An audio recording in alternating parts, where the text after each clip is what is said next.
नमस्कार विद्यार्थी मित्रों एवं अध्यापक बंधुओं।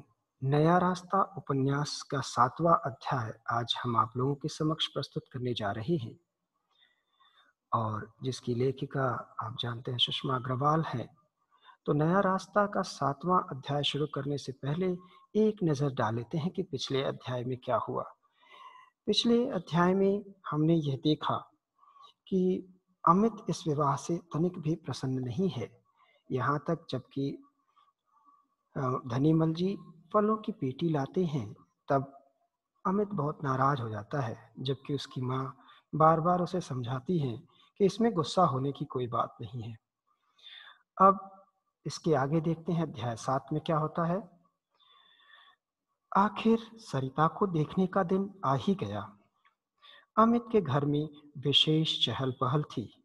अमित की माताजी में विशेष उत्साह नजर आ रहा था। माताजी के कहने में आकर ही उसके पिता भी इस रिश्ते को लेकर इस रिश्ते में रुचि लेने लगी थी। अमित की बहन मधु भी अपनी होने वाली भाभी को देखने के लिए उत्सुक थी। तो आप लोगों की सुविधा के लिए कठिन शब्दों के अर्थ हमने अंग्रेजी में यहाँ लिख दिए हैं। तो आप चाहेंगे तो कठिन शब्दों के अर्थ भी यहाँ पर सम्मिलित है।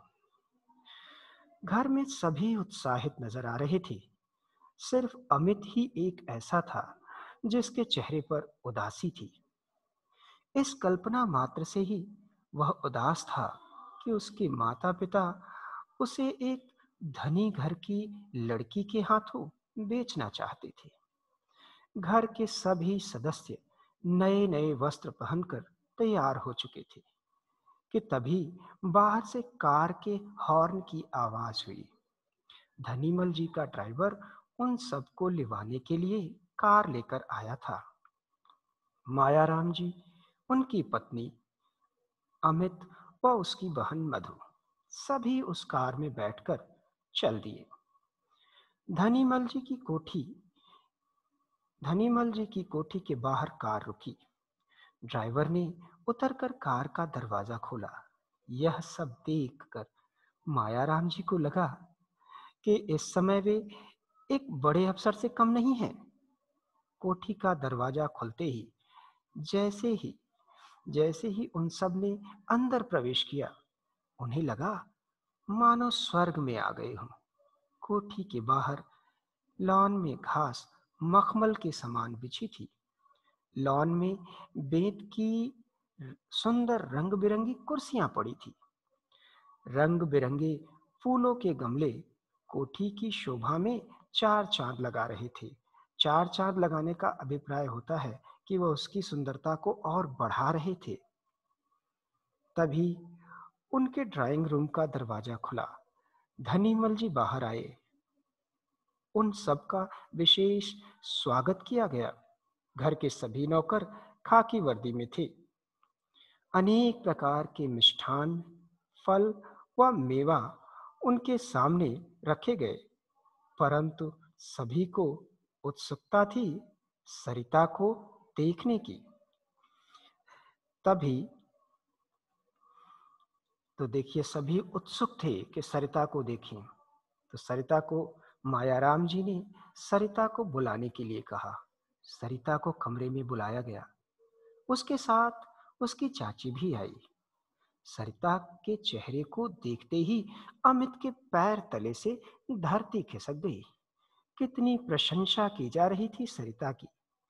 नाक नक्श में सिर्फ उसकी आंखें ही बड़ी थी। रंग तो मीनू के सामने कहीं ज्यादा गिरा हुआ था।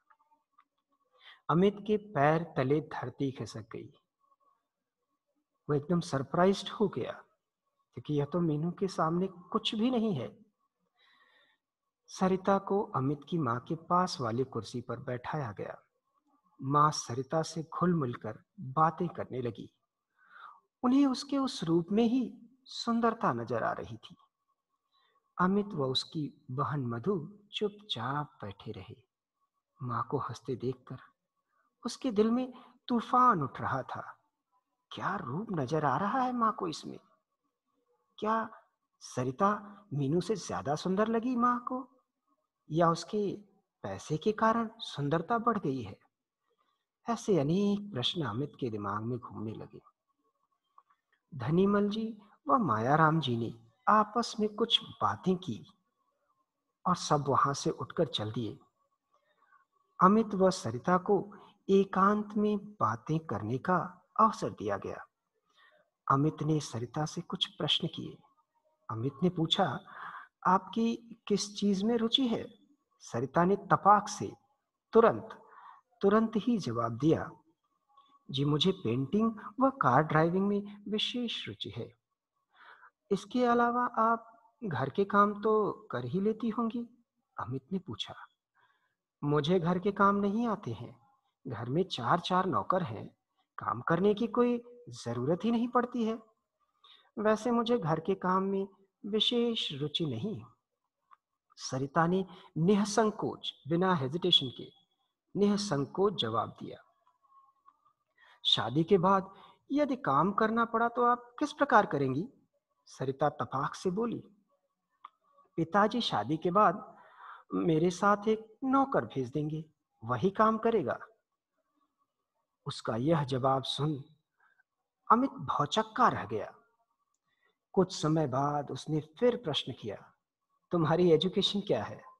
सरिता ने उत्तर दिया, मैंने सेकंड डिवीजन से बीए पास किया है। अभी उनकी बातें चल ही रही थी कि सभी लोगों ने कमरे में प्रवेश किया। इसके बाद खाने पीने का कार्यक्रम चला।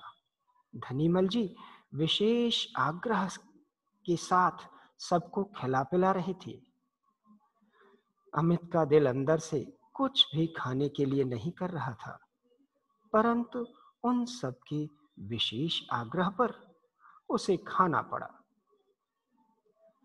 सरिता के पिताजी व अमित के पिताजी में बहुत समय तक बातें होती रही। उसके बाद उन्होंने घर के लिए प्रस्थान किया।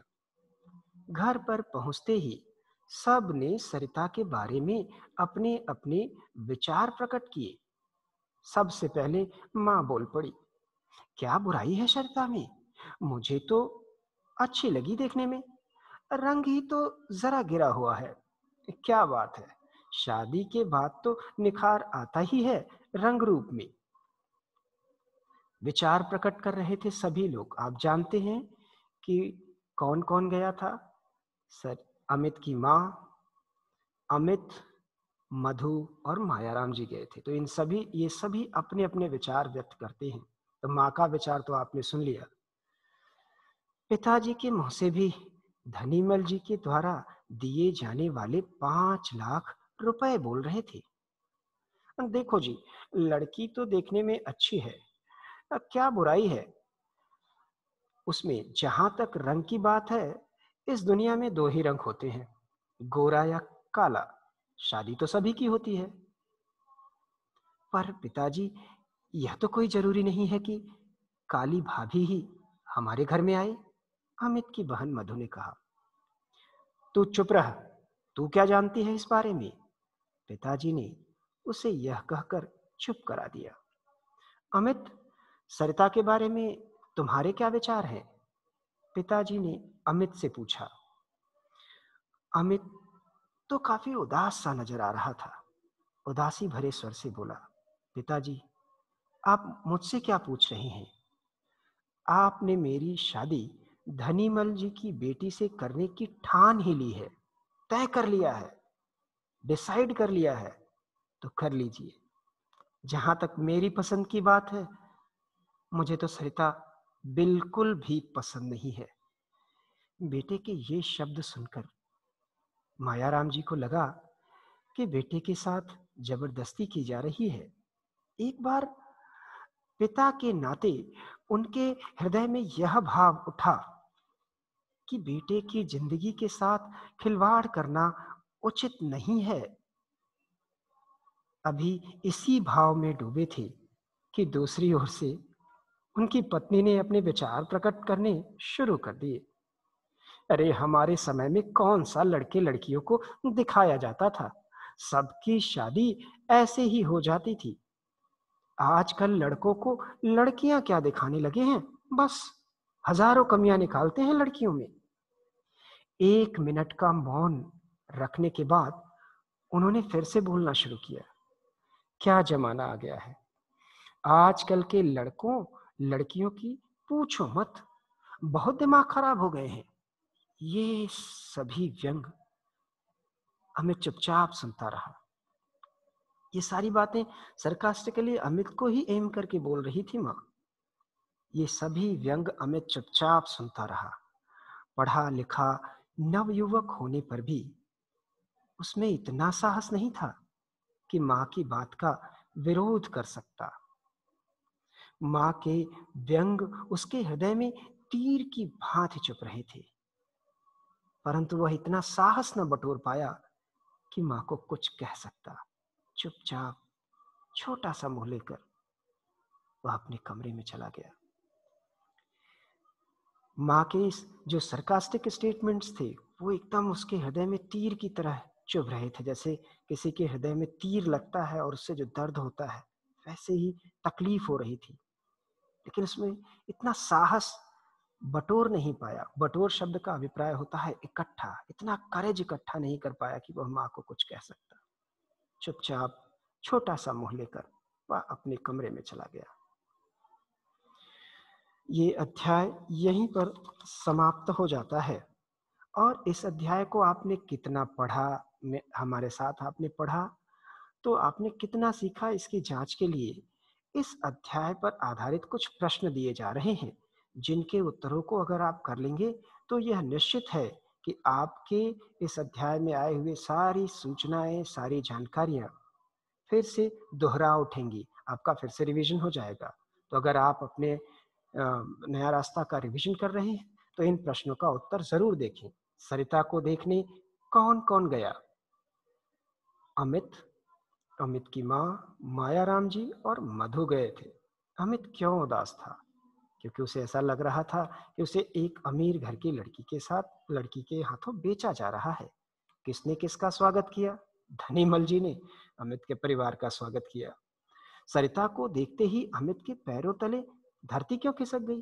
सरिता को देखते ही अमित के पैरों तले धरती इसलिए खिसक गई कि वह तो मीनू की तुलना में तनिक भी सुंदर नहीं है। सरिता को देखकर अमित के मन में माँ के प्रति क्या विचार आए कि माँ को इसमें क्या लगा अच्छा, जो मीनू से अच्छा है, और वह मीनू को ठुकरा कर सरिता से शादी करवाना चाहती है। क्यों? अमिता लिखा हुआ है, करेक्ट कर लीजिए। अमित ने सरिता से कौन कौन से प्रश्न पूछे, सरिता ने उनका क्या जवाब दिया, ये आप अच्छी तरह से जानते हैं। किस चीज में रुचि रुचि है? तो ड्राइंग और पेंटिंग में, घर के काम के बारे में।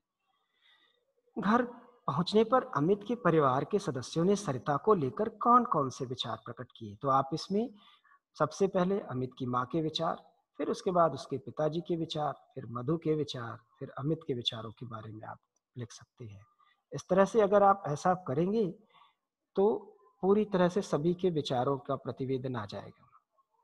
फिर आखिरी प्रश्न इस अध्याय पर आधारित है कि माँ के व्यंग को सुनकर अमित को कैसा लगा और उसने अंत में क्या किया।